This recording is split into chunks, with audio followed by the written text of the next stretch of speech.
Buzz's news of the day, retirement news of the day. Are you retired? You know what you should do? You should check around in your community to see if they are doing any kind of seminars for estate planning, retirement planning, estate planning. Mostly, I think you should focus on estate planning. Why? Well, there's some good reasons why. Because, as they say, you need to research, plan, and then act. And the problem is that third part is tough for people. They don't act. They don't act in time.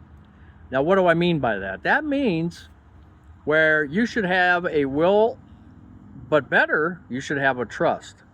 Now, why do I have to have a trust? Because in most states, maybe all states, you have to go through probate, or your heirs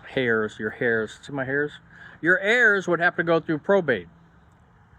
So you do want to avoid probate if you can. And again, you ask the question, well, why? Because a lot of probate courts are now out 18 to 30 months, depending on your county, your state. And so if there's a house that has to have property taxes paid, that has to have, you got to keep the electricity on or the water on or whatever you have to keep on to keep the house in shape, you're gonna have to pay for that while the house settles. And if you're gonna have to pay up to 30 months, you could be paying for that house for 2 years. Property taxes. So even if you have, let's say, property taxes anywhere between, who knows, $5,000 and $10,000 a year, you could be out $20,000 by the time the house settles and maybe you can sell it.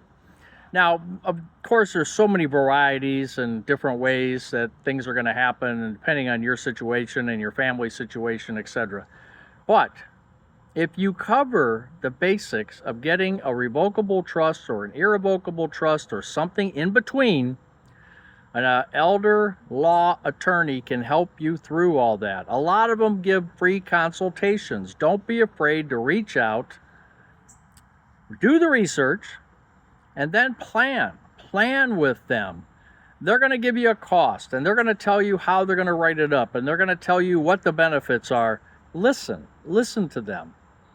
And then make your decision. And then finally, act. That's the biggest thing. I just went to a seminar. Actually, they had food, so I was happy. But I just went to a seminar, and it's a free seminar, and there was about 50 people there, all old people, older than me, and none of them really had done anything. And I talked to the people next to me, and I was talking about an irrevocable trust, just something that I was considering, and she goes, well, maybe I should get that. And I said, whoa, don't listen to me, please. Don't listen to me. But I'll tell you what, they had to have been in their late 70s, and they had no plan. And that's why they were at the seminar. So I hope they act on it, and I hope they do something. Now, if you're going to deal with Medicaid, in most states, there's a 5-year look back. It can be prorated. There's some laws about that, but what that means is if you're going to try to get Medicaid to pay for nursing home, you have to spend down, or you have to have everything in a irrevocable trust, which you have no ownership of.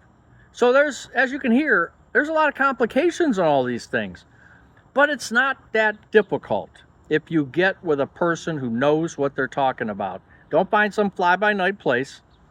Find a good elder law attorney, do your research on them, make sure, that they've done this for a few years. And I would ask, my personal questions are, has any of your clients been taken to court by family members or whatever, and how have your policies and the things that your trusts, how have they held up in court? I think it's a very important question. How do they hold up in court? How many, whether they lie to you or not, I don't know if there's a way to research that or what, but it'd be interesting to find out. But try to find somebody good, listen to them, but you got to get that revocable trust at least to get past probate. You don't want to deal with probate court. I should say your family members don't want to deal with it. So if you're sitting on not a great big state, you should still have irrevocable trust or some type of trust that'll keep it away from probate. If you have a lot of stuff but you're not really super rich like me, and there's a good chance that you may be on Medicaid if you're stuck in a nursing home for a year or two, an irrevocable trust could save your house. Even if you or your spouse go, the house can be pushed out, but what's the flip side of that?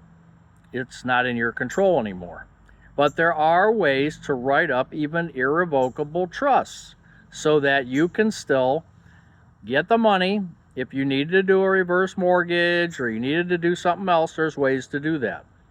Find a competent elder law attorney, but plan, do your research, plan, and act. Please, act. My act is over.